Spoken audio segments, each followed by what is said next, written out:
My name is Dr. Anthony Chow. Thank you so much for joining us today. I'm the director of the School of Information at San Jose State University, and it gives us great honor and delight to sponsor this event.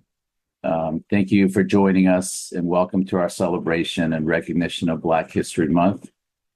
We all stand together in building a future defined by peace, understanding, respect, truth, and dignity. Today's event is more important than ever given our current political climate. We're delighted to offer our fourth annual symposium in celebration of Black History Month. The theme of today's symposium is What's a Black Job? The Evolution of Black Librarians. And this is part of our Culture and Community series sponsored by San Jose State School of Information. I'm sincerely grateful to all of our distinguished guests, our keynote, who are here with us today. I especially want to support our good friends, the California Librarians Black Caucus, and our new Black Student Library Collective at the iSchool for co-sponsoring today's events. Special thanks to Kazuko Rance for assuming the leadership of this new student group. And I also wanted to read a quick note that I received about a month ago from a new student who basically said, I'm interested in learning more about this Black Student Library Collective and collaborating with other students who've expressed interest in its formation. As a Black information professional in training, I'm personally invested in contributing to the success of this initiative and fostering a supportive community for Black students. So just emphasizing how important it is to have this student group in support of our Black African-American students. So without further ado, let me introduce you to the moderator of today's symposium, Carolyn Norman, president of the California Librarians Black Caucus. Carolyn, good to see you. Thank you, Dr. Chow. I'd like to take the opportunity to welcome each of you to our, Dr. Chow said, our fourth annual Black History Month celebration. It was indeed a pleasure to work with the students in putting this program together. It was my first opportunity really working with the students, and they took off and ran with this, and I just sort of provided background and assistance. We built off of the theme of the Association for the Study of African American Life and History, which dealt with Black work, African Americans in the labor force. And if you're not familiar with the Association of the Study for African American Life and History, I urge you to indeed check out their website. Lots of very powerful information. It has indeed been a pleasure to work with Dr. Chow in addition, and I hope that you will indeed look at the work of not only the California Librarians Black Caucus, but the Black Caucus of the American Library Association. The California chapter was started in 1972, and we have been going strong for 53 years. So clbc.org. Thank you and enjoy our presentation. Nicole, I'm passing it to you, who was our interpreter, our moderator, excuse me. Hello, everyone. I am Nicole Brown. I am your moderator today, and I am going to start by opening our keynote. And this is really exciting because Mr. Bamadele Demerson, he is the chief curator of the African American Museum and Library at Oakland, which we affectionately call AMLO. He received his undergraduate and graduate training in cultural anthropology at the University of Michigan in Ann Arbor. He also earned his MA degree in museum studies from Southern University in New Orleans. Results of his anthropological fieldwork in Ghana and Nigeria and in West Africa and in Haiti, Brazil, and the Southern United States in the African diaspora have been focused on comparative family studies, spiritual traditions, and visual art. Dr. Demerson has also taught at Washita Community College in Ann Arbor, Michigan, and Southern University at New Orleans. His research initiatives have been presented at national and international conferences. He is the author of published journals anthologies, and exhibition catalogs. He is the author of When the Ancestors Dance: Memory, Modernism, and Visual Art by Willis Being Davis and Press. He will be presenting today on his topic, Reestablishing a Children's Story Hour Initiative at the African American Museum and Library of Oakland.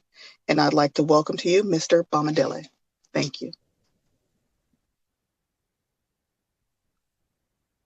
Good morning. Thank you for inviting me to speak at this Black History Month virtual symposium, which is a collaboration between San Jose State University's Black Student Library Collective and Carolyn Norman from the California Librarians Black Caucus. And I'm also grateful for the communications initiated by MLIS student Matsuko Friedland.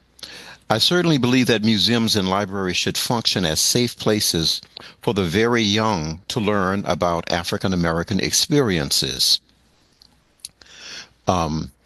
So my presentation is retitled Reestablishing a Children's Story Hour Initiative at the African American Museum and Library at Oakland. Since today's symposium is titled What's a Black Job? The evolution of Black librarians, let me start by referencing that during the 2024 campaign for the office of the U.S. presidency, candidate Donald J. Trump caused an incontrovertible sociopolitical media stir when he asked when he asserted that those who crossed the borders into the country were taking what he called, quote unquote, black jobs. Trump's anti-immigration rant reflected and reinforced a wide range of racist stereotypes that he directed over the past years toward those he regarded as non-white, quote unquote, vermin, and that's his words, from, quote, shithole, unquote, countries, also his word. Trump's horrible projections went even further by acknowledging and presumably endorsing the notion that racial caste restrictiveness in American employment practices were somehow okay. And ominously, he felt it important to forewarn Black people that if they did not support him, their already delimited job opportunities would be further jeopardized by the onslaught of illegal aliens. The erstwhile vermin, a term that he used, was responsible for, quote, poisoning the blood of our country. And by that, I understood him to mean white America. The headlines in the news media outlets screamed loudly. A sample includes black jobs. Trump draws pushback after anti-immigration rant, and that was from the NBC News. Axios stated that Trump says immigrants are taking black jobs, but there's no such thing. The New York Times indicated, what's a black job? Trump's anti-immigration remarks are met with derision. And the National Association of Black Journalists carried the headline, moderator asked Trump to explain what black jobs means, after he mentions the term at NABJ conference. Now, of course,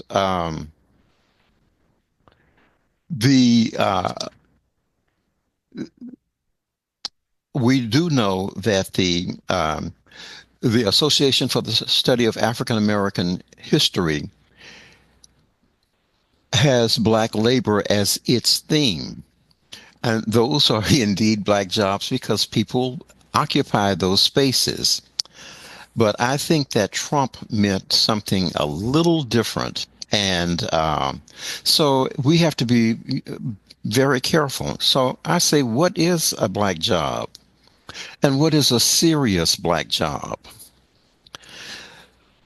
Many African Americans offered tongue-in-cheek reactions to Trump's notion of a black job.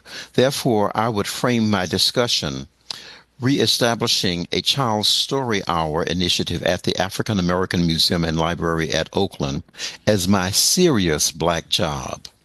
First, we must address the black. First, we must address the Black Museum as a first voice institution that is part of a confluence of four mighty rivers. And those rivers are the Black Liberation Movement, the Black Arts Movement, the Black Studies Movement, and the Black Museum Movement. As a person who came of age in the 1960s, I stood at the nexus where those rivers joined into a forceful overflow whose inundation delivered the rich, fertile silt that ensured an inexhaustible bounty. Second, we must note that the effort to reestablish the Children's Story Hour at the African American Museum and Library at Oakland in the wake of the COVID-19 pandemic entail careful book selections. Equally significant, we developed a lesson plan for each book that incorporates a vocabulary building exercise, a roster of queries to test listening comprehension, and a reinforcing make and take art activity. Third, we consider how Third, we consider how illustrated storybook books, i.e. narratives about African American men and women who built Oakland. By so doing, AMLO will democratize children's access to the contents of its archives, which currently by practice privileges access to academic researchers writing books and conference papers. I think that that's good, but we need to find a way of reaching children as well. Finally, we conclude with remarks hoping that AMLO serves as a model leading the way toward a pedagogy of action regarding the Black men and women that built America. This is a very serious Black job, and I am fortunate to have this opportunity. The person in this job serves multiple audiences, certainly African Americans, but certainly as well non-Blacks who need to build their cultural literacy and cultural competency. AMLO is an institution for everyone.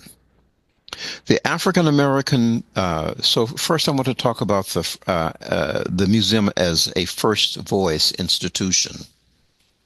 The African American Museum and Library at Oakland, like the other 300 or so similar organizations recorded by the Association of African American Museums, presents itself as a first voice institution. Indeed, AMLO, like ethnically specific museums across the country, offers narratives from the worldview, perspectives, or positions of people featured in their stories. As an unapologetically Black institution, it privileges the voices of its community and culture as it expands freedom and core democratic values for everyone. During the mid-1940s, next slide. During the mid-1940s, Eugene and Ruth Losartame and Jesse and Dr. Marcella Ford started collecting stories, papers, photographs, records, and various artifacts that wove together an ever-growing narrative that documented Black men and women who built Oakland. 20 years later, in 1965, the Losartames, the Fords, and other like-minded persons incorporated as the East Bay Negro Historical Society. The nascent institution opened storefronts on Grove Street, organized a bevy of public programs, and curated exhibitions based on its holdings.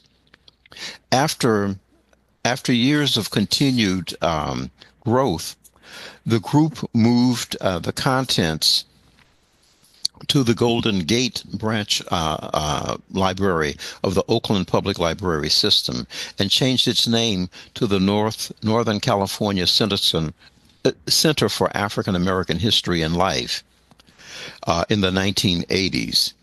With a continued development, the center later officially merged with the Oakland Public Library, or OPL, to become the African American Museum and Library at Oakland.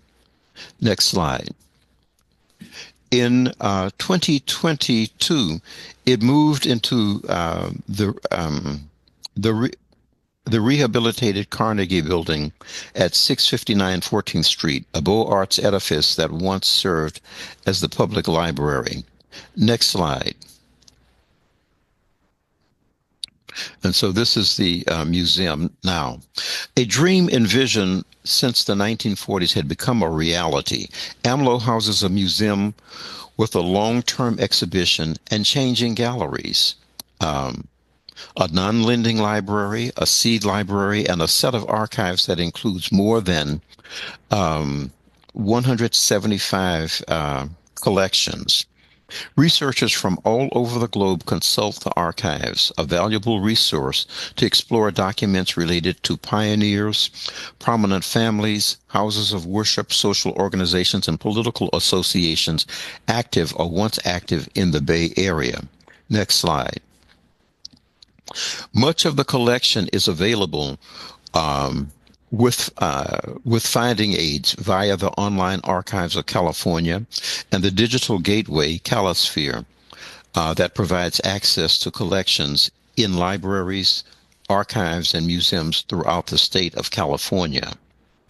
Now let us focus on Children's Hour at African American museums in general. My undergraduate studies in the late 1960s entailed a focus on cultural anthropology, sociology, and Africana studies. By the early 1970s, as an undergraduate student at the University of Michigan, I would sometimes serve as a resource for elementary educators interested in implementing multicultural pedagogical vignettes in their classrooms. Around the same time, I also recognized that a few of the children's illustrated storybooks had potential value as tools to promote cross-cultural awareness and understanding. Some years later, when I started to work in a museum setting, the breadth of children's books with Black characters and narratives rooted in African American experiences had significantly expanded and continues to burgeon today.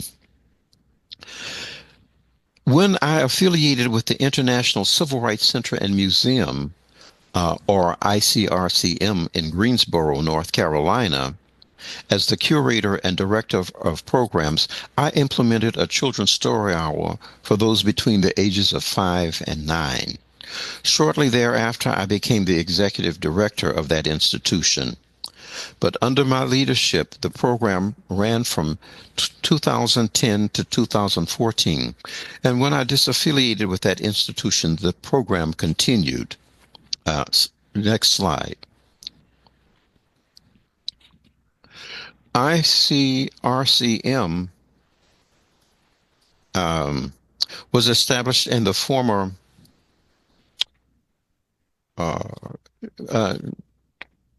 next slide, please. Let me see that. Okay. ICRCM was established in the former Woolworth department store, where the lunch counter served as the site of a dramatic sit-in protest against a segregated public eating facility. And that protest lasted for 6 months, from February 1960 to July 1960. The lunch counter, where 4 North Carolina A&T students sat, and that is a historically Black university, remained intact, while the remainder of the building underwent a metamorphosis to become a museum detailing key moments in 20th century American civil rights history. For our Children's Story Hour, we selected books with themes on civil rights in the United States and more broadly on human rights anywhere in the world. There, we chose books that emphasize the importance of core democratic values, i.e., life, liberty, pursuit of happiness, justice, common good, um, um, equality, equal protection under the law, and of course, the right to vote. Now, some were upset that ICRCM saw itself not as a Black museum, but as a museum and as a site of consciousness, as a site of conscience that encouraged dialogue and reflection on past human rights abuses. And those conversations would hopefully promote a concerted effort to address actions in the present day around social issues that require rectification.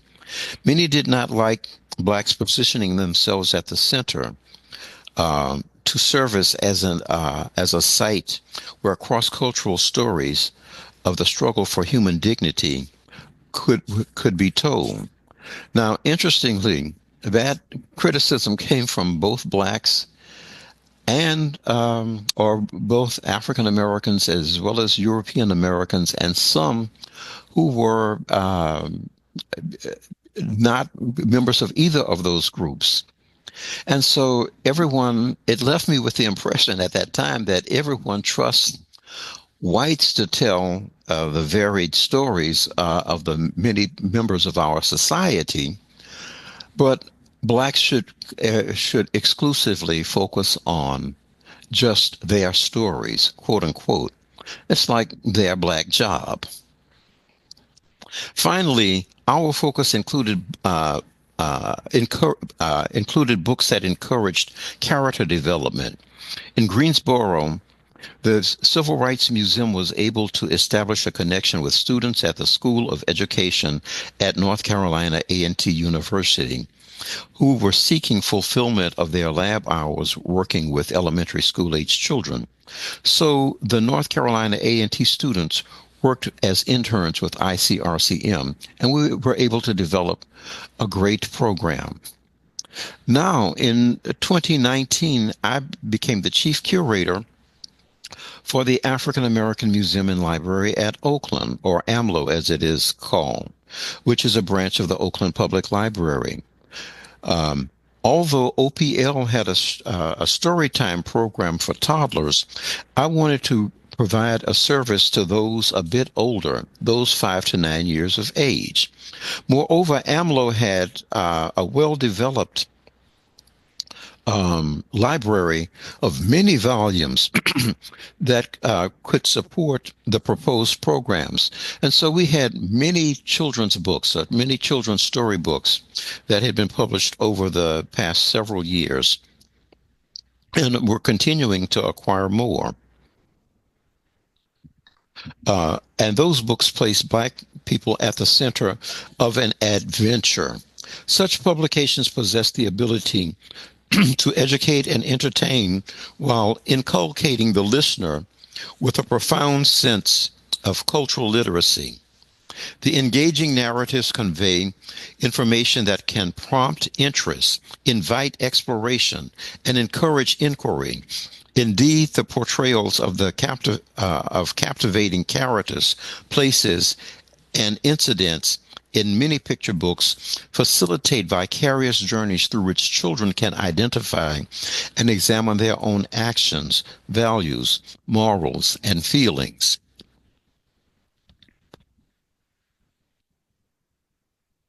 Equally significant, through storybooks, children have the opportunity to develop listening, reading, and by extension, writing skills. They also learn to read illustrations, or more precisely, to interpret visual art.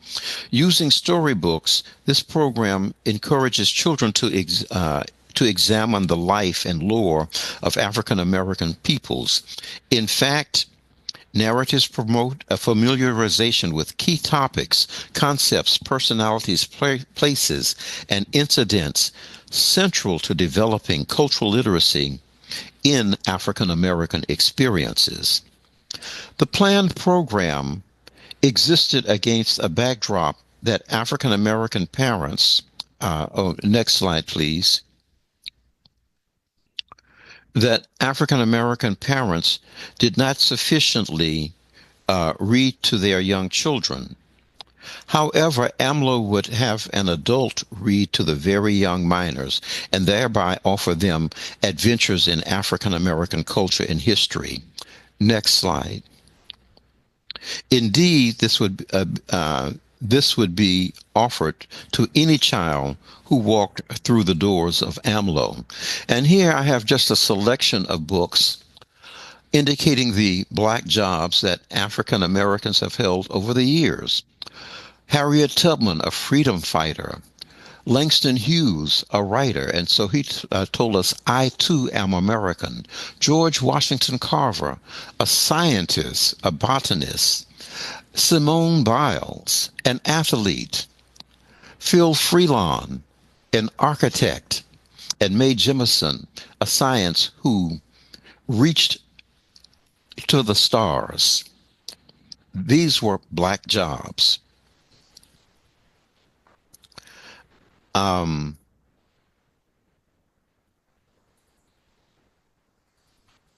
Equally significant, through such storybooks, children have the opportunity to develop listening, reading, and by extension, writing skills. I think I stated that already. Okay, next slide. The planned program existed against the backdrop in which African American parents were accused or were said not to have read sufficiently to their students. But by 2020, the COVID pandemic that had gripped the country also gripped AMLO, and we had to stop our in-person activities. We suspended those and then started presentations by way of Zoom. Indeed, AMLO is still struggling to rebuild audiences to its pre-pandemic levels. As we reestablish the Children's Story Hour program, we build upon past efforts, but making appropriate modifications. And so the revitalized program consists of 5 primary segments with these books.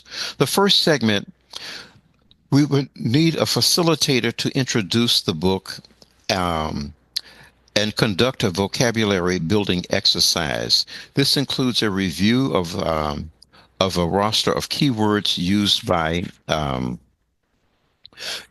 the author, necessary to understanding the storyline. These words equip children with the language used in exploring facets of the Black experience. The second segment, the facilitator will ensure that children possess an understanding of where and when the story takes place. This geographic orientation will require the use of maps.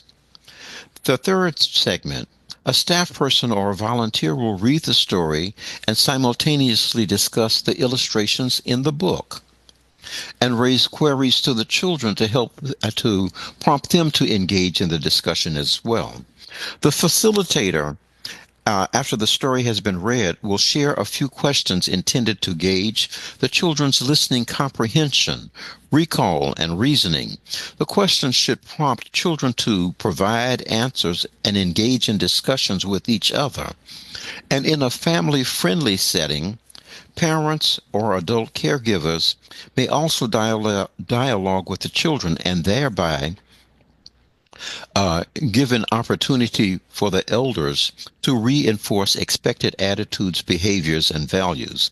And finally, the fifth segment, an art facilitator, following the completion of the discussion, introduces the make and take visual activity or craft that reinforces the moral or some facets of the storyline. And so we have here a lesson plan.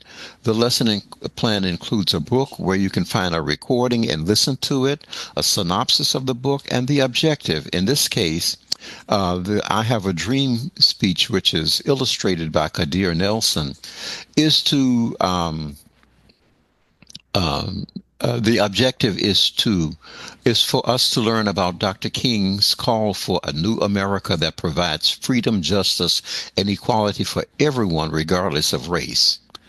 And then we have the resources that are needed for someone who is unfamiliar with the March on Washington. We have resources for them to go to and become familiar before conducting the story. And then what materials do we need? So we have identified a map of the United States of America. And then we have art supplies that would be necessary. The geographic orientation is important. We know that, for example, King names, he says, "Let freedom ring." And so he says from, every mountainside, let freedom ring. And so he names the heightening Alleghenies. He mentions the Rockies, and he mentions those states. So we need to then use that as a way of building a lesson in geography. The vocabulary words are very important. Dream, creed, sweltering, injustice, oppression, jangling, and symphony. We must give children the opportunities to learn those terms so that they can discuss facets of Black life and lore. And in this particular case, one of the noted speeches of all times. But then it's important for us to then raise queries to the children to test their reading comprehension. And then we have to have an art activity. King quotes from the song, "My Country 'Tis of Thee." And so suppose you are asked to create an illustration for the quoted passage, "From every mountainside, let freedom ring." What is the tallest hills or mountains near you? And how would you visually communicate freedom ringing from that site? And so we ask children to use their imagination. And this lesson plan was developed by me, but we had them developed by other staff members and as well by volunteers who volunteer educators who spend some time with us. With the reinvigoration of the Children's Story Hour initiative, we hope to move forward mining our archives for the numerous examples of outstanding men and women who played a key role in building Oakland. Next slide.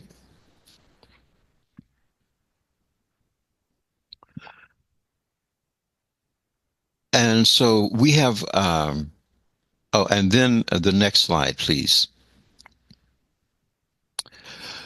And so we will begin with a pilot study of how we will create children's storybooks based or from our archives. No institution with a focus on African American life has used its archival collections to create a series of illustrated children's storybooks. This is a unique initiative. And so we have and so we will start with these 6 persons. Frances Mary Albrier, who was a nurse and a human rights activist, but she's especially remembered for her threatened lawsuit and community pressure that persuaded Kaiser Shipyards to hire her as the first Black female welder.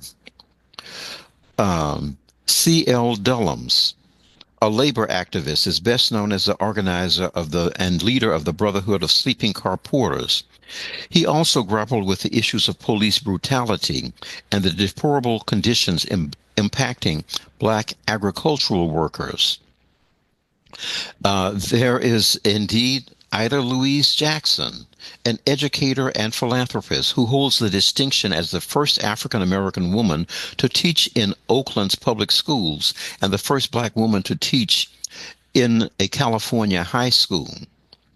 Maury Turner, a cartoonist, created We Pals, the first syndicated strip with a comic strip with a cast of ethnically diverse characters.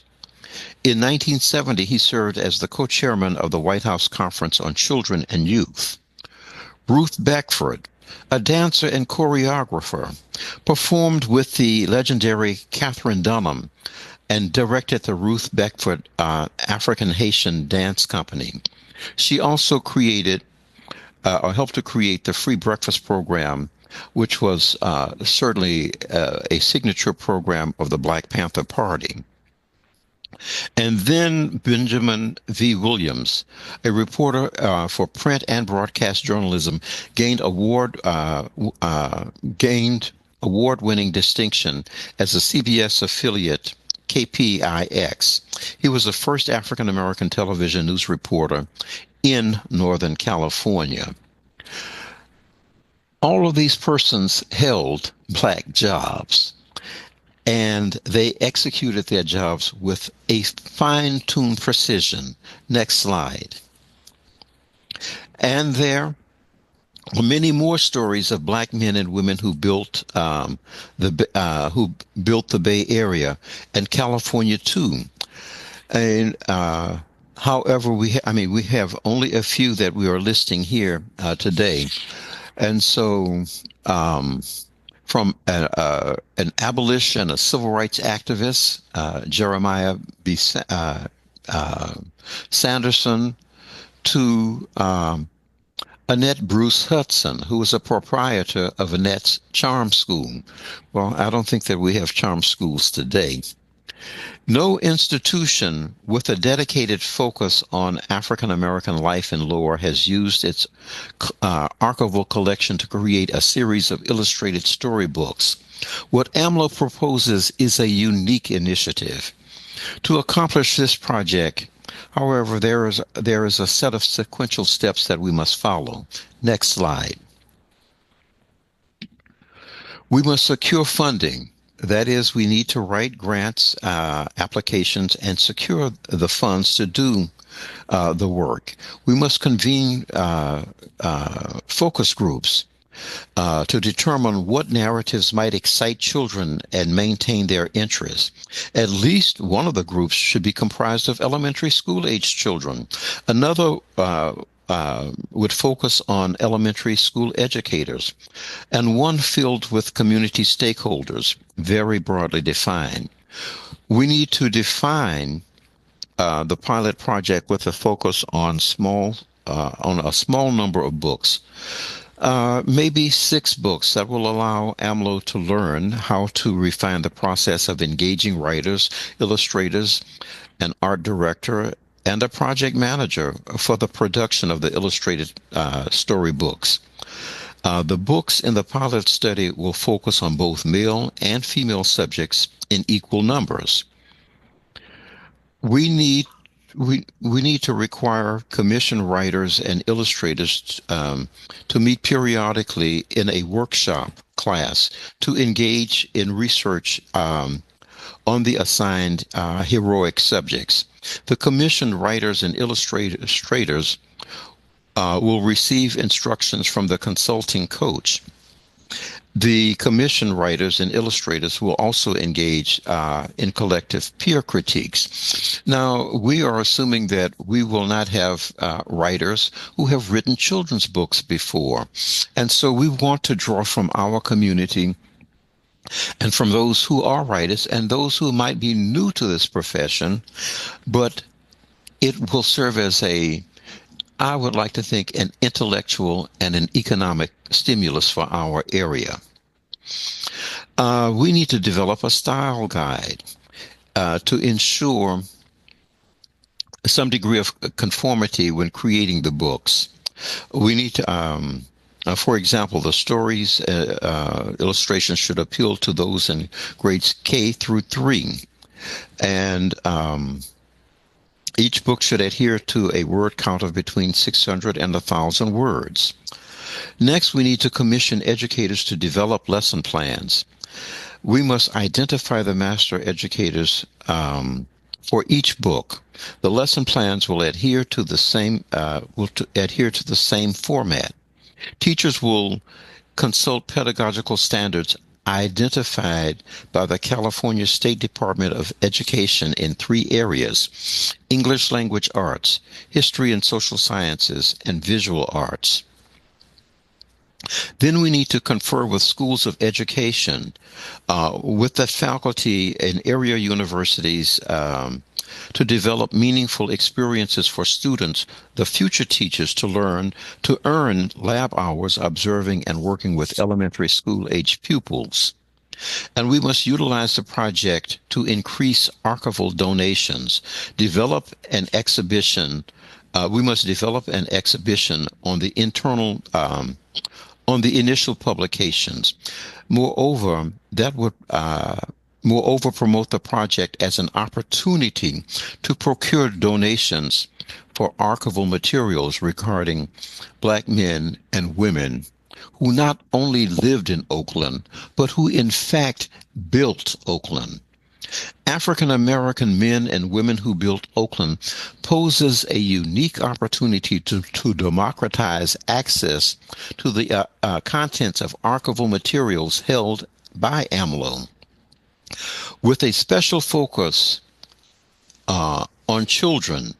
This Bay Area institution exposes children of all backgrounds about the contributions and achievements of Blacks who are bold pioneers in this experiment that we call the United States of America.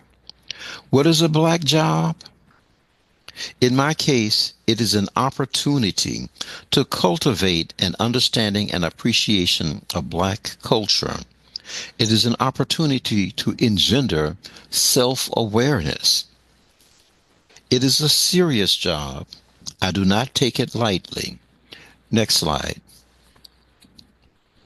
So I say thank you for listening and giving me this opportunity to talk about AMLO and to encourage you to come and visit AMLO and to be with us in helping us to find the resources to do what we hope to do, and to help us to continue our movement in developing a story hour for children, and hopefully we will come back to our pre-pandemic levels. Thank you so very much. Thank you very much. That was interesting and engaging. And I have to say, I love the slide. You have left a few minutes for our participants if they wanted to put some questions in the chat, that if they had any questions about your presentation, they're free to put them in now. We could probably take maybe 2 or 3. In the meantime, I want to say, AMLO is a beautiful building. My question to you is, what has been your favorite exhibit so far that you've been to? My favorite exhibit has been Black American strip quilts and their West African textile roots. And so that is an important exhibition. I'm thinking that it was important because we worked with a group of quilters in our community. And we showed them that the production of their strip quilts in some ways echoed, resonated with, or was derived from strip woven textiles in West Africa, such as kente cloth, like I'm wearing around my neck today. This piece is this is a strip, and so Black women would often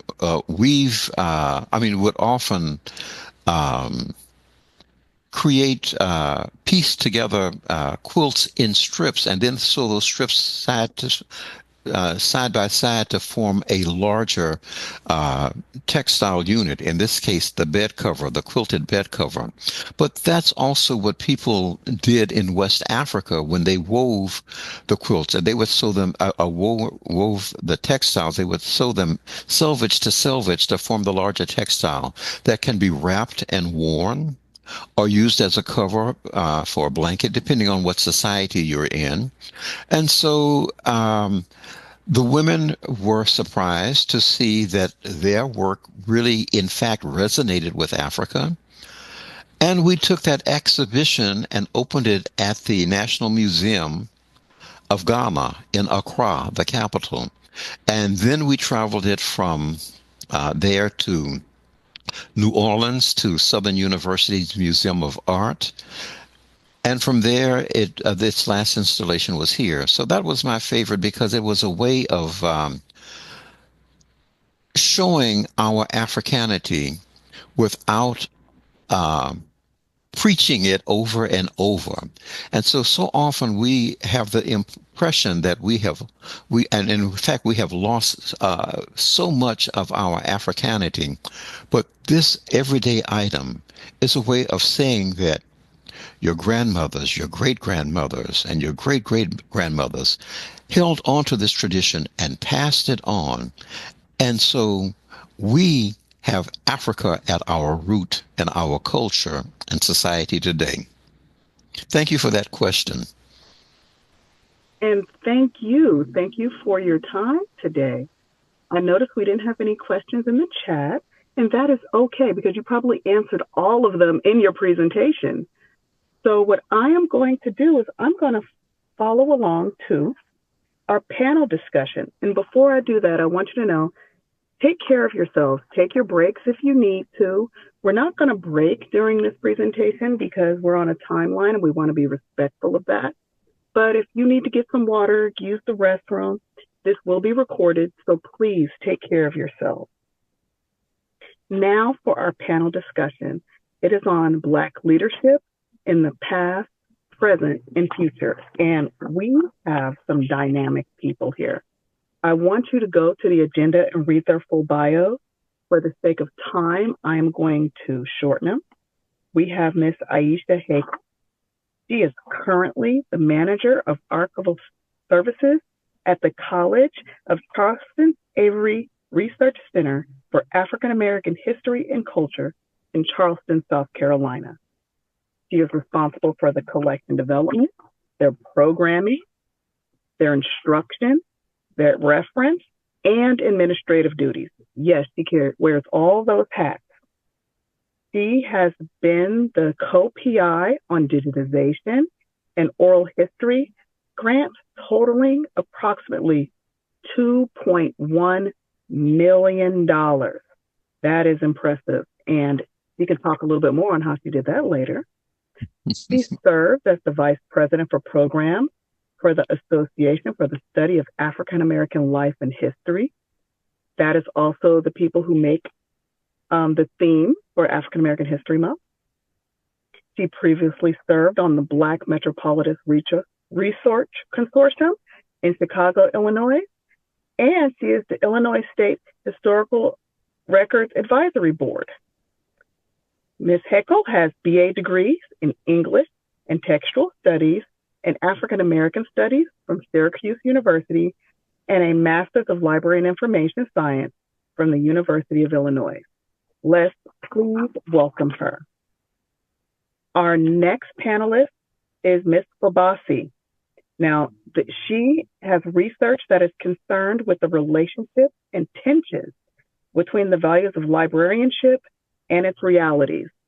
In 2018, she coined a term called vocational awe, which describe a set of values, ideas, and assumptions librarians we have about ourselves and the professionalism that results in belief that libraries as institutions are inherently good and sacred and beyond critique. So she also has an article. It's called Vocational Awe, The Lies We Tell Ourselves. And she describes how vocational awe can lead to burnout and a sense of unworn self-care is less important than the work being done. Students, I'm going to tell you that should be required reading. If you cannot find it on your class studies, please go and look up, Google it, research it, Vocational Awe, The Lies We Tell Ourselves. Now her work is on library, labor, and identity, has been published in the Library with the Lead Pipe and edited collection, including the Critical Library Pegotani's Handbook, and Knowledge Justice, Disrupting Library and Information Sciences Through Critical Race Theory. Her research has been covered in numerous outlets, and she consults in library and corporate context on labor, identity, and diversity. Thank you, and please welcome Fabasi. Our next panelist is Ms. Wanda K. Brown, President of the Black Caucus of the American Library Association. She is previous past ALA President, and she's the Director of Library Services at C.G. O'Kelly Library at Winston-Salem State. Okay. So she has held numerous positions with the Black Caucus of the American Library Association, including her current service as president. She has been treasurer several times, and she has also been an executive board member. She is the recipient of the DEMCO ALA Black Caucus Award for Excellence, the 2013 BCLA Leadership Award, the 2012 BCALA Distinguished Service Award, and in 2009, she received the University of California at Greensboro Kovacs Award for Outstanding Alumni Achievement. Ms. Brown holds a BA in English with a minor in psychology from Winston-Salem State University, and she has her MLIS from the University of North Carolina at Greensboro. Our final panelist is Dr. Brian Kelly. He is a reader in U.S. history at Queen's University Belfast, that's in Northern Ireland, where he taught for 25 years and is the former director of the After Slavery Project. His research and writing focuses on the complicated relationship between race and class in the 19th and 20th century U.S., with a concentration on labor and race in the American South.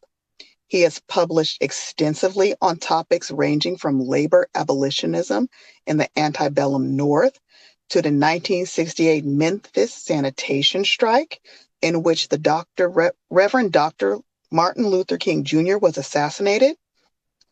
He is the author of the prize-winning Race, Class, and Power in the Alabama Coalfields and the co-editor of After Slavery, Race, Labor, and Citizenship in the Reconstruction South. His research has turned in recent years to the formative struggles which have accompanied slave emancipation. He is completing a book on Black working class mobilizationism after the Civil War, entitled False Dawn, War and Emancipation in Black Majority South Carolina. Again, let's please welcome Dr. Kelly. Thank you all very, very much for being here. We appreciate your time. I'm going to start my first question for the panel. What I'm going to do is I'm going to have questions for each of you, and I'm going to give you all time to respond. If you are in the audience and you have questions for the panelists, may you please put them in the chat and we will get to them when we can. My first question is for Dr. Kelly.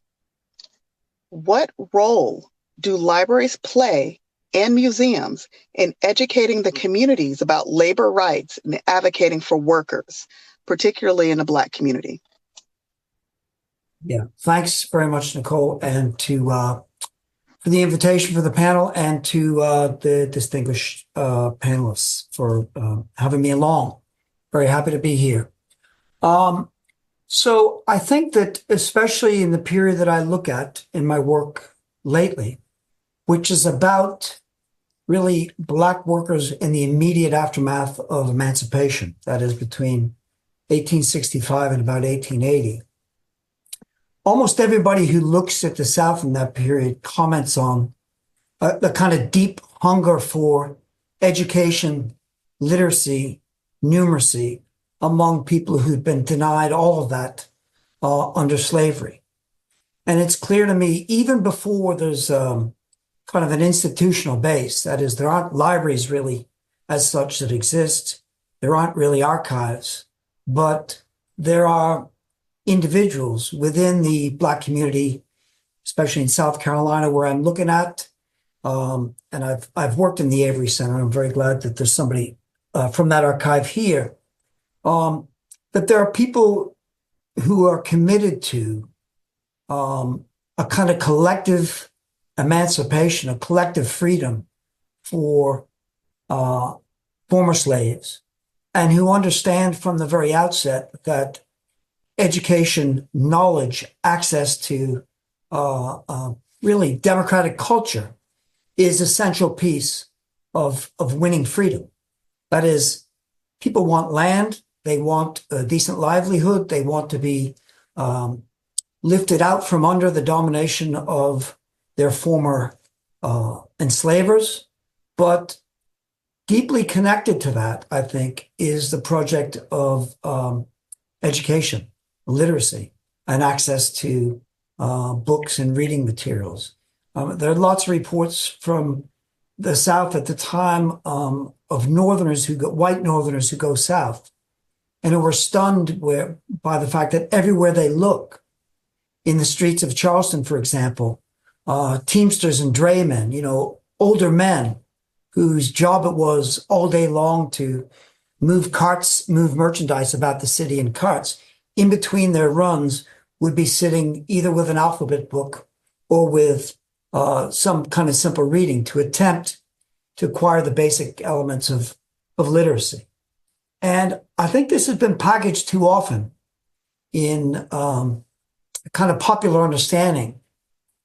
Education and the thirst for education in the South just after the end of slavery among African Americans was about a kind of individual roots to status or wealth.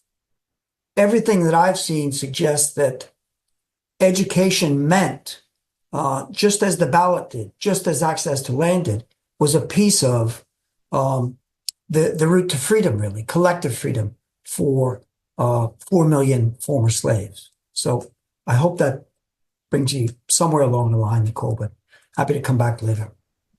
Oh, thank you. Yes, we will be coming back to you, but I'm the moderator. I'm going to move the next question to Miss Wanda. I wanted to know, Miss Wanda, if there was anything you would like to add to elaborate on what Dr. Kelly said, especially in the area of the South, since you are in South Carolina, and bringing everything that he's taught maybe back to the current present, or maybe within the past 50 years. Okay, so I'm in North Carolina. Sorry, North Carolina. Okay. It's okay. We're all the Carolinas. And I think the original question was, what's the role of museums? Libraries and museums and educating communities. Yeah, I think right now we do have the opportunity before us, as we've always had, I guess, but I guess it's more important now that we become that place where communities can go and have open and frank, kind of honest conversations about issues that matter, right? And I think the library's role, museums' role as well, is to proactively, right, push those issues out there, proactively host events where people are allowed to have that kind of say and have that kind of conversation.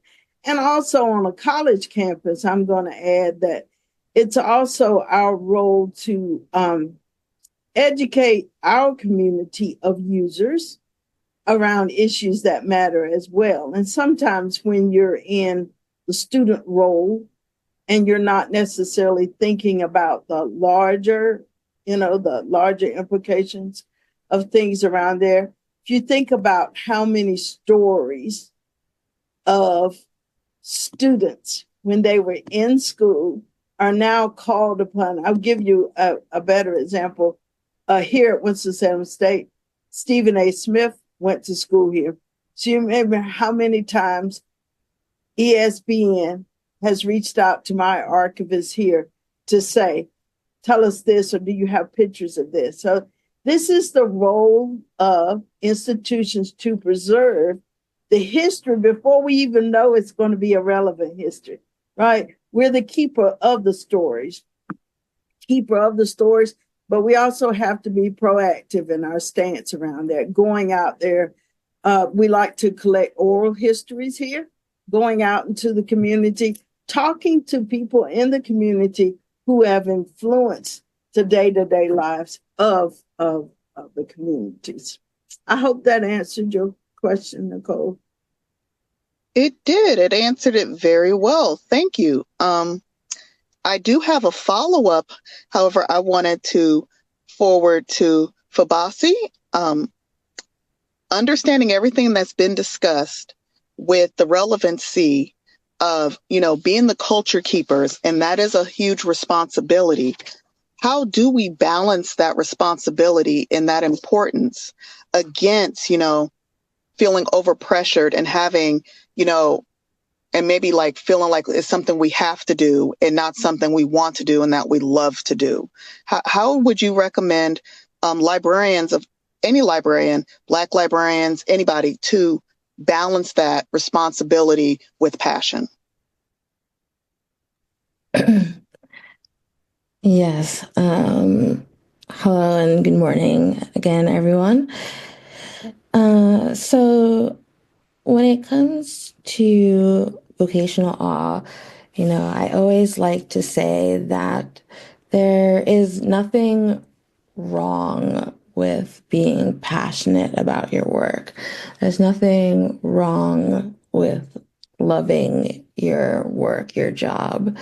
The issue comes in when the expectation of love is built into the organization or the field, right? Where you're being judged or evaluated based on the amount of love that you have for the job, or don't have for the job. And so when it comes to having that balance, it's a similar answer to having a work-life balance in the first place. You just have to remember that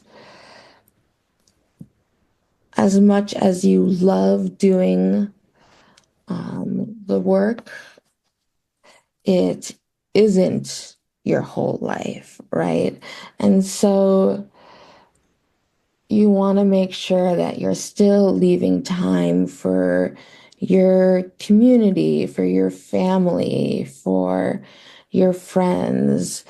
And, when you start to have that feeling of burnout and being overwhelmed, being like, oh goodness, I have to continue being this light for my community through my work, what I tell people to remember, and what I try and remember for myself, is that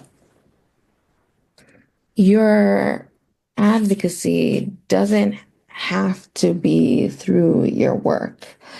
It can be, and if it is, that's absolutely great. But you can also decide that,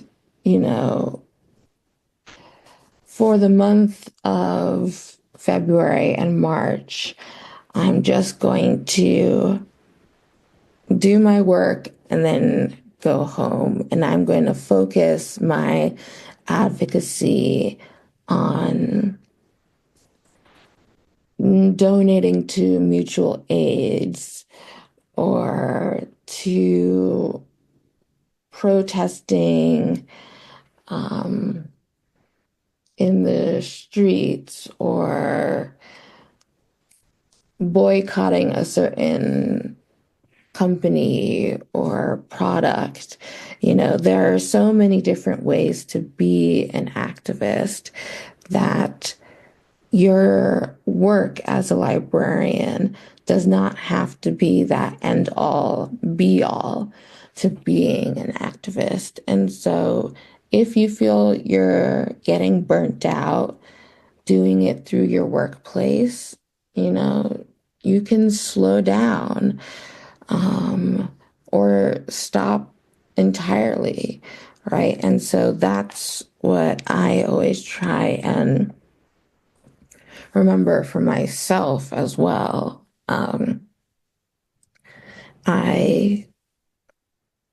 I love speaking, I love consulting, I love doing all of these things for the community, especially for other Black librarians like myself. But I'm in my third year of my PhD program. And so I had to have that conversation with myself as well. Like, how much can I take in? How much can I actually do and still be successful at what I'm trying to do, right? And so at the end of the day, that's really the key to it all, right? Taking inventory. How am I feeling right now? What would be the best use of my energy and time? And then basing whatever your work is off of those answers. Thank you very much. Thank you. Now, we're in a safe space and I'm churchy, so I'm going to say that was a word. That was a word. All right. If you didn't get it, remember this is being recorded. Roll back and look at it again. But remember, we have to take care of ourselves. This is a giving profession, and we can give to the point where we forget to replenish. And thank you for always putting that in the forefront, because being an activist, on top of being an educator, on top of being spouses and children and all that, we can work ourselves to an early grave. And so thank you. So anybody, if you missed it, if you went to the bathroom, please listen to that answer. Now, we do have a question in the chat, which is really cool, because that question actually I was going to phase into, but I'll just jump into it. And it is for Aisha. Did I say that right, Aisha? And the question is for you. And this is from a second year MLIS student who's really interested in archives. Where do you see the future of archives going? And I was going to ask that in context of preserving our Black history, so we have something to draw from, so that, Mr. Bamidele could have something to write the children's books on and things like that. So where do you see it going? Yes, I think so. Thank you all for the invitation. I'm glad to be here this morning, this afternoon. I think the future archives it's pretty bright. There is an effort around unique materials, and that's what we do in archive, unique materials.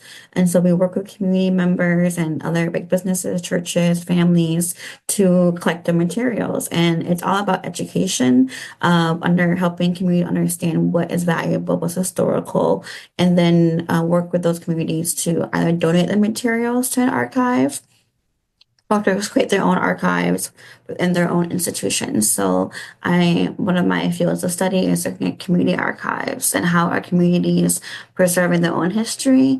As we all know, mainstream, historically PWI institutions have not valued our Black history.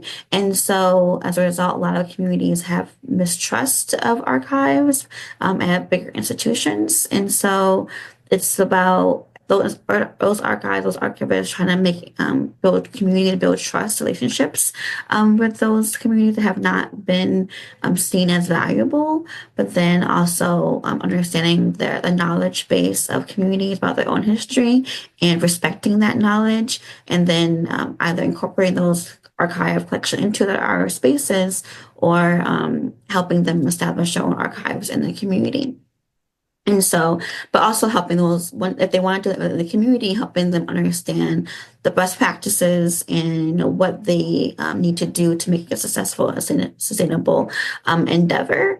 If you said you're a student in an MLS program, and so I would encourage individuals who are in the programs to really get experience. When I have to hire people, the main thing I look at is experience, your knowledge. We can teach some of it when you're hired, but a lot of archives kind of want you to have a foundation or time in the archive before. I know it's not, and I don't want to advocate for unpaid internships because you should get paid for your labor. But if you're able to volunteer or try to navigate a paid internship in an archive, either in federal, a public library, or university archive, to really be in that space. And it's important because then you get to see how it actually operates, and then see if you really want to go in that space.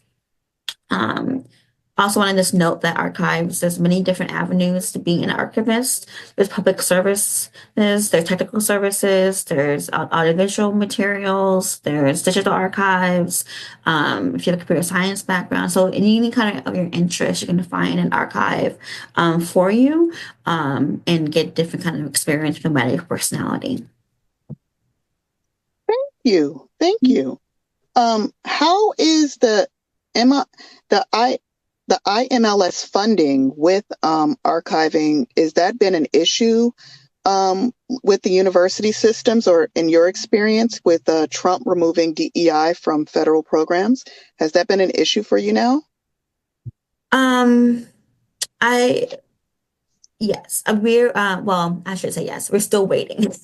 We're still trying to figure this out, as we all are. We at my institution, Avery, we put in some funding, a proposal to IMLS for a grant project, and we have not heard back yet. We don't know because we didn't get the grant, or if they're still trying to worry about their own funding. And we know we have partnership with National Park Service that has partnered. I'm vice president of programs for ASALH, and so we have National Park Service grants, and so we're concerned about funding from that space and other kind of funding mechanisms. I just heard today that the college is making inroad, trying to rename some offices on campus to really deal with, this federal decree that's coming down. The funding that I've received so far from our grants that you mentioned, Nicole, have been private foundations. And so really the space for private foundations to step up and support the values that they're saying. And we got funding from Mellon, we got funding from the Gaylord Dorothy Dalian Foundation, and we got funding from DPLA to do work. So it really is the role of private companies and corporations to really help support us in this work moving forward. Because I don't know if we can really depend on federal funds moving forward. Thank you. Mm-hmm. Thank you. I wanted to pass the same question to Dr. Kelly.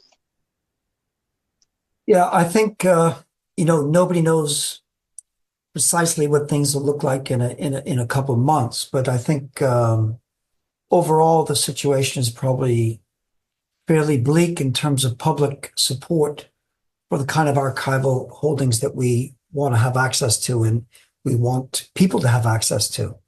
I think the story that was told about AMLO and its evolution from East Bay Negro Historical Society, it's fascinating stuff. And I think it's also fairly typical that if you look at the early archives, there's an article from the New York Times last summer about women librarians, Black women librarians in the Harlem branch who built up an archive and also opened up a space, which this article argued without it, really, the Harlem Renaissance wouldn't have, it provided a space in which a a very powerful and important cultural movement could grow.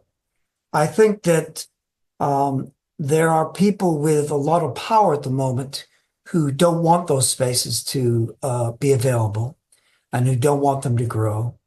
And I mean, obviously, I'm not working on the ground, but for archivists like Aisha and others on the ground, obviously, yeah, there's a need to think of alternative sources. But I think we also have to find a way to fight for the right to public funding because it makes a huge difference. In many ways, I'm somebody who works in the archives mainly about the end of slavery. And the real situation is this: 95% of all the source materials available to me come from the adversaries of the enemies of freed people. That is, their former owners, people in the government, et cetera, et cetera. So you need to try to read the story of freed people's aspirations really through the words of their enemies. That's just a kind of a gap in the archive that we can't overcome. But to the extent that we have anything else available, that is oral histories from former slaves, testimony from the time, all that was built up, I think, by people who consciously set about to build up an archive in opposition to the most powerful forces of the day, something that would leave a legacy and a record for people whose voices would otherwise have been extinguished. And I think we need to kind of face frontally the assault on the historical record that we face. I mean, I read the last few days that, the National Archives is in receivership, under Elon Musk and others. I can't imagine and I've worked a lot in the National Archives. What will that archival holding look like if people who want to expunge the record of, critical race theory or anything that challenges the old kind of neo-Confederate narrative of the history of the country? What will the archives look like if they're able to kind of work their way through them and take out what they don't find amenable? So I think we have a fight on our hands, and obviously people will have to look for private funding in an emergency situation, but we also need to square up, I think, and take on the fight for the public support in what is an urgent, crucial battle for our history. Thank you, Dr. Kelly. Ms. Brown, as president of the Black Caucus of the American Library Association, BCALA, what is BCALA's early thoughts and strategies to help us with this fight? Well, Black Caucus has always had as a part of its mission to advocate for African American librarians and to advocate for our profession, the communities of African American people we serve. Not sure that we have necessarily had a stance that we have taken about how we're going to go forward. We kind of I think Aisha was saying, we're just kind of waiting to see. There's a lot of stuff being thrown out there right now, right? We don't know the implications of it yet. Here at my institution, we talk openly about ways to get around the wording DEI. It's just words, and you can change it, right? So that it doesn't, and you can still be about that mission. So I don't want to jump out there and be on a bandwagon that I'm not 100% sure where that band is headed, right? Sometimes in life, we have to be the wise person who sits and watches and waits for the opportunity when it's time to make a statement, when the time is right to have a stance. And before I leave, I wanted to say just a little bit to Fabaz. In your talking about passion, let me just say that people should follow their passions within librarianship, right? Librarianship totality, I am passionate about all of it, everything, including what I do, what I don't do, right? I would not want to hire a librarian who was not passionate about the work that they're doing, right? Because to me, that passion for the work you do is what makes you bring your A game to work instead of your B, right? But then because me, I am I am a person too, and I'm a player in this, my life role. I'm also going to be paying attention to what I am passionate about and what I'm not. And if I get settled in a position where my passions don't get to thrive, or I don't get to feel that great energy about what I'm doing, then it's up to me to try to change that, right? Or to try to maneuver it, or as you say, take that month off or that. But I don't want it to be, or I hope I'm never in a position that I don't feel passion when I walk through the door for it, or when I walk through that place to be able to bring my A game to work, right? So I'm agreeing with you. I just don't want people to let their passions go to sleep and then they don't wake them up in time, because as your boss, it's not my job to wake those passions up inside of you. It's for you to know enough about what you feel good about, right? What areas you're interested in, what brought you to this profession in the first place. So being able to reel in those feelings that you need when you need them, to wake them up, to realize when they're gone to sleep, but to know that ultimately at the end of the day, it's up to me to be in charge of me and how I feel. Does that make sense? Because I'm always rambling about passion, but I hope it makes sense what I said. Yeah. Babasi, I'm going to forward it to you. Yeah, thank you. So I see where you're coming from, and I definitely understand it,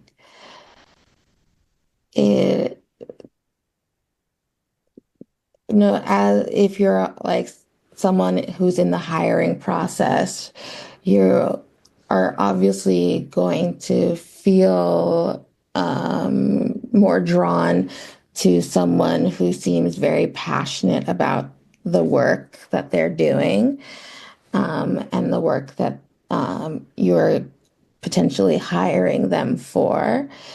And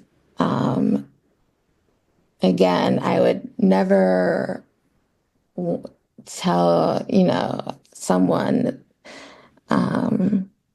that you shouldn't necessarily love your job, right? The unfortunate reality in American society is that we're going to spend most of our lives at work or doing something in relation to work. And so if it's something that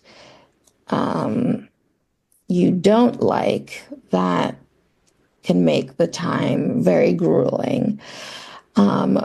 What I do want to emphasize, though, is the idea that it is expected, right? That there's an expectation of passion from all of our workers, because not only does that, again, make it easier to exploit laborers through overwork and underpay and other things like that, but as people of color and as Black women specifically, we are always fighting against these images in the media and these archetypes of Black women, right? Either as the mammy, the one who is always smiling and super helpful and just, again, like your Hatties, your Aunt Jemimas, right?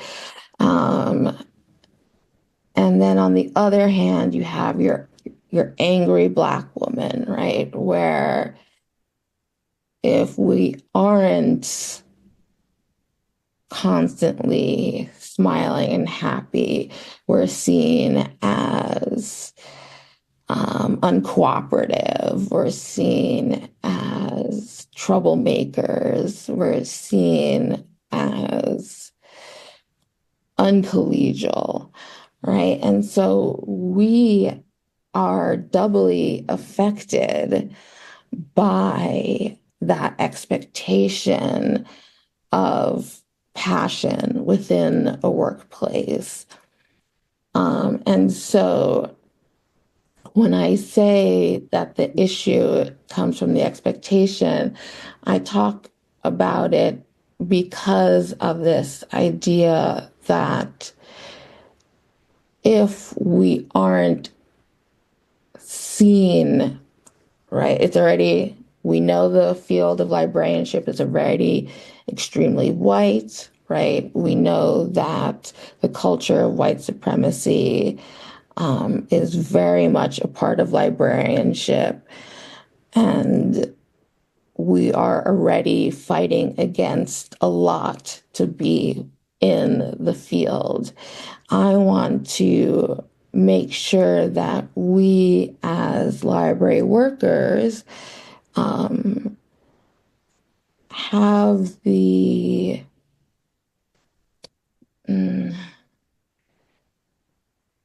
the openness, right? Have the ability to not be passionate about the work that we're doing. Maybe we are more passionate about organizing mutual aids, and we love being a librarian, but we really love community organizing more, right? You're not necessarily going to be a bad librarian or a bad worker from not being passionate about the work that we're doing in our 9 to 5 or 1 to 8, whatever our time periods are. And so I think that, yes, it's definitely important to have that pride in your work and in yourself. But as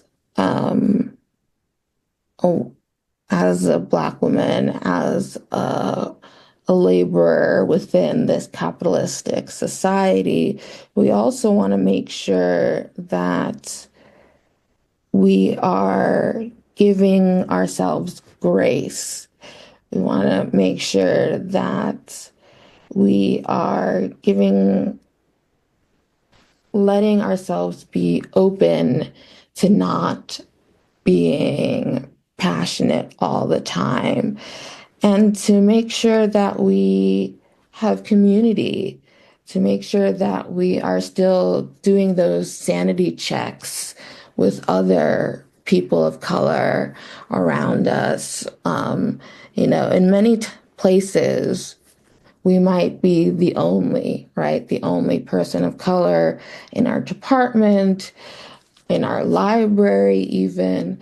And so while it definitely helps to have that self-drive to say, this is what I'm passionate about, and I know this for a fact, and I'm going to make sure I work towards it.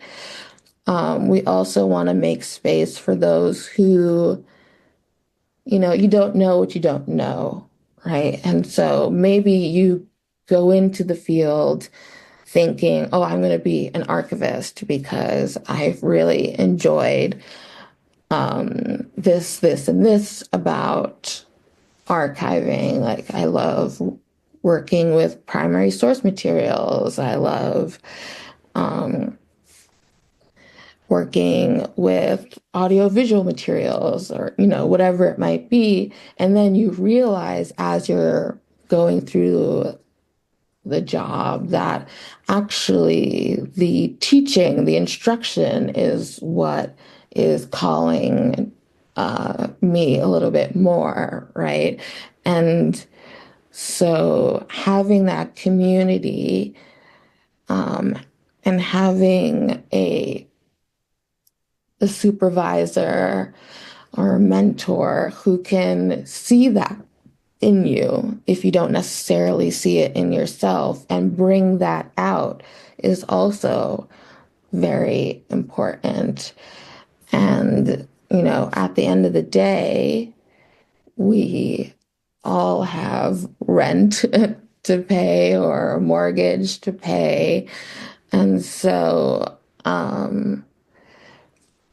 sometimes the passion may not be there all the time. But as long as the work is getting done,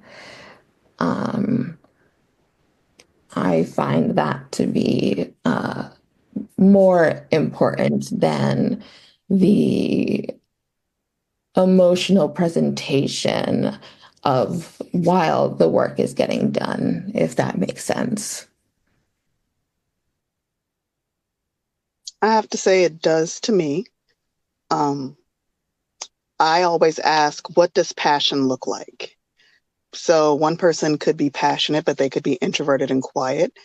And another person could be like me, loud and in your face, and we can have just the same amount of passion. And one thing I wanted to mention is that we say librarian a lot, but I like to use the word library professional or library and museum professional because Bamadele and Dr. Kelly are both very passionate archivists and museum and researchers. So that leaves another question too. And I like to start with you, Fabasi. It's like, what can we do to encourage our employees who are not MLIS holders? Because although there are not a lot of Black librarians, we are your library techs. We are your shelvers. We're the people that you see in and out the library day to day who are working with the students and who are working with the public. How can we encourage them and feed into their passion? Because they may not want to go. Library school is expensive, y'all. Y'all see them student loan bills. Y'all saw how much tuition was.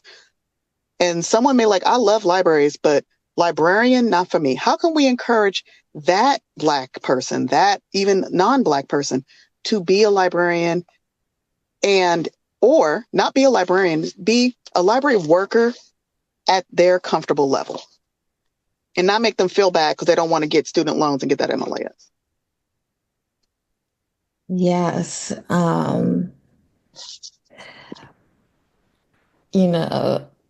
I think that you really bring up a great point, and another reason why I'm always hesitant to focus on things like passion and the emotional labor.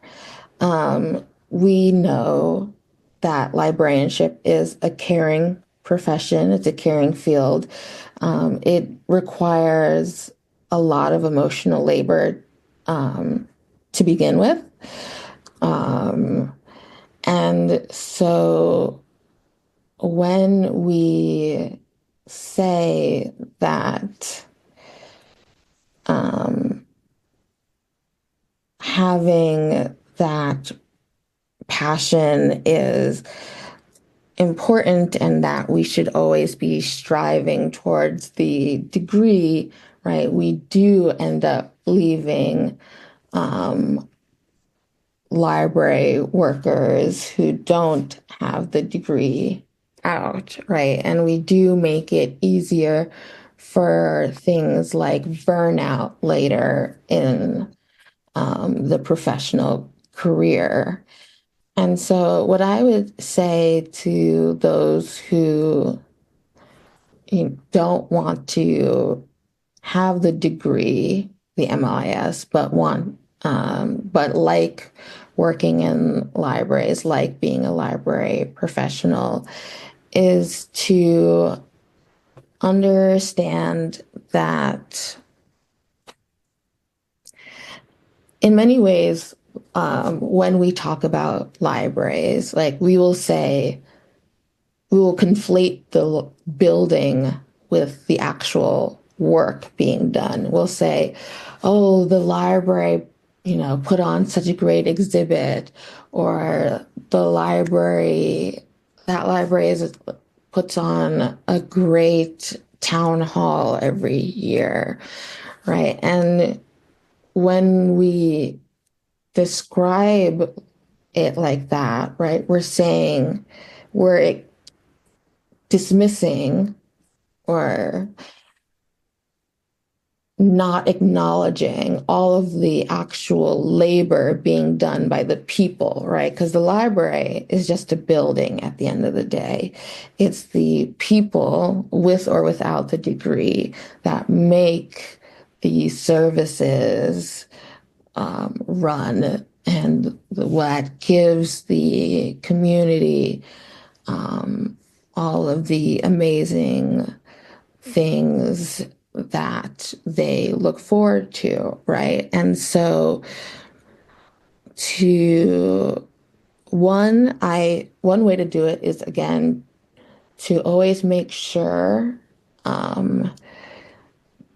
that when you are talking about the things being done, that you acknowledge who is doing the labor, right? Especially if it isn't the people with degrees, right? Saying, oh, we never could have put this program on without all of our library techs.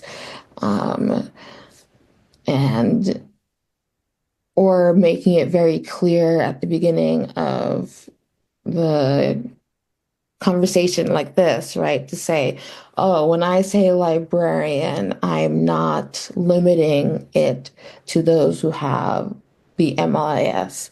For me, librarian encompasses everyone who works within a library. And so that way, again, everyone likes to feel appreciated, right? And so having it be very well known that we appreciate everyone who works within the library, within whatever capacity, because we need all of those different roles in order for the library as a building to run smoothly and successfully. And that also, because I know someone mentioned burnout, that will also help prevent burnout, because they'll actually feel like their work is being acknowledged and supported. So that's how I would go about it. All right. Thank you. Thank you.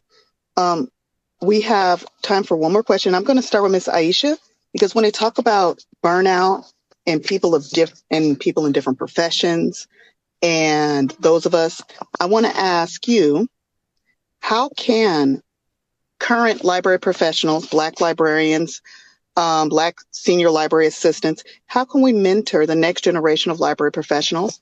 How can we recruit us and have us come into this profession? And if you were to tell them honest challenges about the profession, what would there be? And I'll start with Aisha.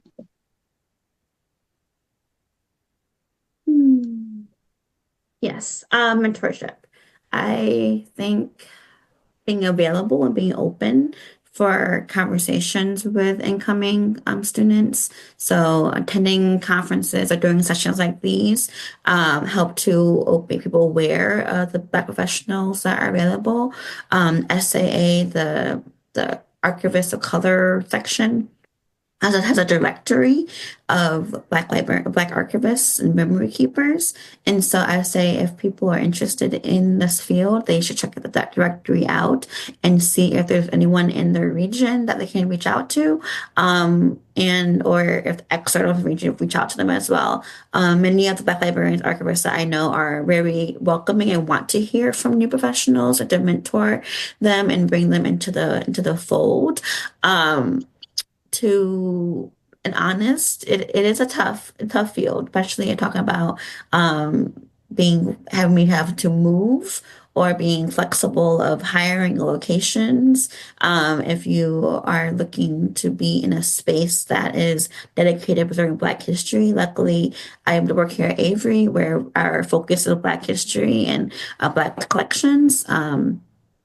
Not every place is dedicated. If you're interested in that history, there's only a few places in the country that kind of have that as a focus. And so a lot of people that work in that don't want to leave, including myself. And so trying to find those safe spaces to be your whole self, that could be a challenge as well, of being your whole self, your whole personality, your whole cultural space into institution can be also limiting.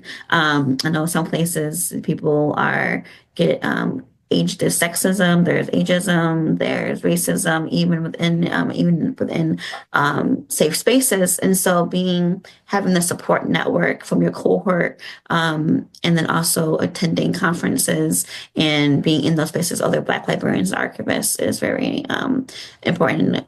With places like Bacala and Asala, and even SA, the Archivists of Color Roundtable. Attending those conferences is really important for professional development training. As students, you get discounted registration, discounted memberships, and so please make use of those opportunities. I'm great that Southern San Jose has a student group of Black librarians and other, because that is definitely support necessary. I wish we had that in Illinois when I was a student. I did kind of work with the undergrad Black student body, but I think it's great to have within the library school itself to have that kind of connections and conversations. Any other question? Part of the question, Nicole? Sorry. You actually answered all of it. Oh, okay. Thank you. I'm going to Sorry. Before you, I also one other connection. Okay, 2 minutes. Yeah, sorry. One other connection is We Here, because they are an amazing space for librarians of color. They exist on Facebook and on Google Spaces and in other places. So they also are a great resource. They have a website, We Here. I would definitely check them out. And it is just for people of color. Like they actually gatekeep when they do events. So it really acts as a safe space. I remember I spoke on a We Here panel, and they actually had someone at the door to ensure that only people of color could enter, because there were people who tried, and they really did enforce it being a space only for people of color. So they take it very seriously, and I would definitely reach out for them in terms of jobs, mentorship, community, all of it. Thank you. Thank you again. I'm about to do the student spotlight and thank the students who put this together. But so far, several people have been asking about internships at AMLO. So I would suggest that you contact Mr. Bomadelli off-site. He is at his email, and it is BDEMERSON @oaklandlibrary.org. And if you are interested in more research and reading, Dr. Kelly actually has some work that he's done. Let me get that for you. He's put it in the chat. It should be in the very top of the chat, but he has a new presentation, and it's called Black Librarians in the Eye of the Storm.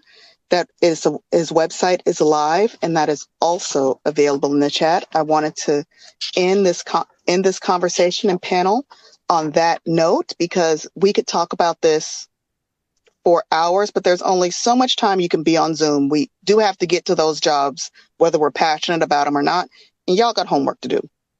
But I did want to thank the San Jose State students. We have what's called a student spotlight. I was just invited to moderate. There's a lot of your fellow students who did all of this hard work.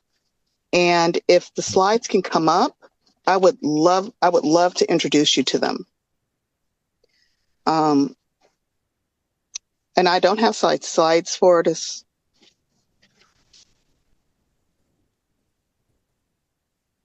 Are the slides coming up for the student spotlight? Heather, do you have the slides? We do not have the slides. See, that is terrible. I am so sorry to hear that. But I tell you, they should be linked in your agenda as well.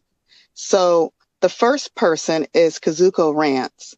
She is currently a library aide in Contra Costa County, and she is a member of the California Librarians Black Caucus.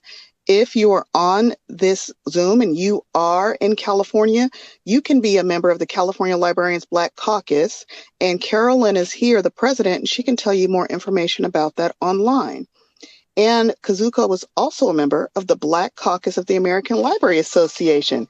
And we have the president of the Library Association here online, Miss Wanda Brown. So you could even reach out to her. Kazuko has collaborated. Could you show your face, please? Kazuko has, Kazuko, put your camera on. She collaborated with her manager on the Afrofuturism Month program, which recognizes that groundbreaking genre. She curated a book collection and created a menu for patrons to explore. She enjoys assisting with programs and dreams of creating her own one day. Of course, she's a future librarian who wants to create educational, engaging, and entertaining programs. Her love for community extends beyond supporting literacy in children. She would like to experience other library systems, opportunities, and positions. She's only worked in a public library system and is eager to explore different libraries.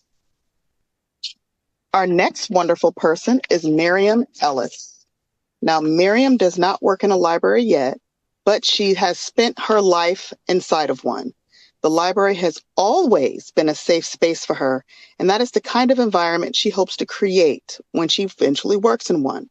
Over the past few years, she's worked in education departments for various events, and she is currently coordinating workshops for annual conferences. Two of her biggest passions are education and reading, and she's excited to bridge them as an academic librarian after graduation. She is particularly drawn to the academic librarian role because it allows her to directly support students' intellectual growth while helping create a lifelong love of learning. She looks forward to joining a community that fosters curiosity and supports the pursuit of knowledge for both students and community members alike. Oh, that was Kazuko, and that's Miriam. Hey! Now, Saliha Khan. Saliha works as an account clerk at the Butte County Library. She has worked both frontline and administrative roles. She contributes to and supports library operations through financial and logistical tasks. She is currently pursuing her MLIS at San Jose State, and she is focused on expanding her knowledge on information organization and community engagement. As a librarian, she hopes to develop programs and services that connect underserved and rural communities and ensure equal access to resources and opportunities, and strengthen library outreach by creating initiatives that encourage diverse groups to utilize library services. Oh, you could go back one slide and put her face on. She hopes to work with library literacy services to contribute to the evolving role of libraries in addressing societal changes such as digital equity and information literacy. Now for Amber Hilton. Now, Amber currently works as a branch manager in a mid-sized library system she did not name. She works in libraries since 2024 when she began as a reference and circulation clerk. And her favorite part of the job is connecting with patrons. She has a Bachelor of Science in Psychology with a focus in cognitive science. Her previous roles are community mental health and cooperatives and hospitality industry inform her approach to public librarianship. And Amber, for that, we thank you. There is not enough of that background in library science. Amber aims to become a change leader within her library system. She understands that it's more than just the reciprocity of books. Public libraries have become a place for skill exchange, connection, and civic engagement. Additionally, one of her primary roles in the coming years is to establish an archives department in her system to preserve items related to the history of Central Louisiana and more specifically, Black history within her region. So just so you know, these are the wonderful people who put in a lot of very, very hard work to have this presentation in these next 2 hours for you. And I'm going to pass on our closing remarks to Dr. Child, who will close us out. Thank you. Well, I want to, first of all, ask that we give everyone a loud round of applause for your wisdom, your time, for sharing this. It's all recorded, so we will summarize and transcribe.